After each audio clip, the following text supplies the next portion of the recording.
নমস্কার বন্ধুরা, প্রথমেই বলবো ভিডিওটা কেউ কেটে দিও না, কেউ স্কিপ করো না, ভিডিওটা পুরো দেখার জন্য অনুরোধ রইল।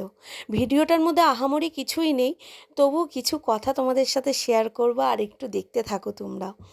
হ্যাঁ, এই চ্যানেলটা হলো আমার মায়ের চ্যানেল দুর্গা রায় নামে, যেটা হচ্ছে চ্যানেলের নাম হচ্ছে বাঙালি খেয়ে কাঙালি। আর ভয়েসটা দিচ্ছি দুর্গা রায়ের মেয়ে সুনন্দা পাত্র, যেহেতু আমার বিয়ে হয়ে গেছে তাই পাত্র।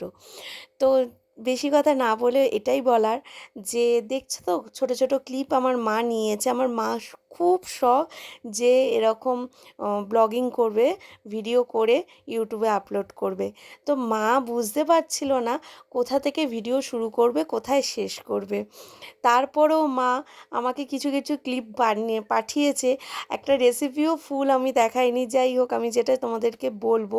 তারপরেও ভাবলাম যে ঠিক আছে, সে মানুষটা যখন একটু কিছু করতে চাইছে, জীবনের তো অনেকটা সময় কাটিয়ে আসলো, তো এখন এই পর্যায়ে এসে সে যদি কিছু করতে চায়, তার নিশ্চয়ই তাকে ডিমোটিভেট না করে তার কাঁধে কাঁধ মিলিয়ে তাকে সাহস জোগাতে হবে, তাকে বলতে হবে হ্যাঁ মা তুমিও পারবে।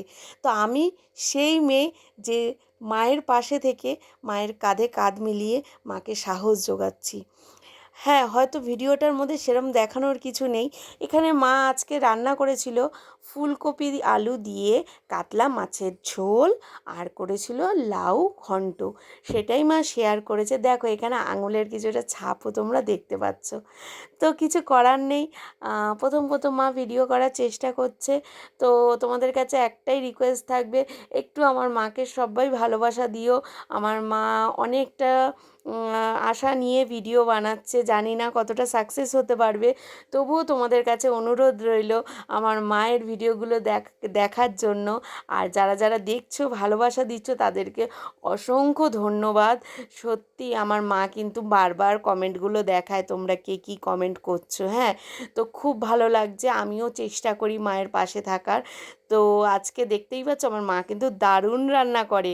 হয়তো ভিডিওটা ঠিকঠাকভাবে করতে পারিনি, কিন্তু রান্নায় আমার মাকে কেউ হারাতে পারবে না। আমার মা খুব সুন্দর রান্না করে। তো এই ভিডিওটা এই পর্যন্তই রাখছি, টাটা।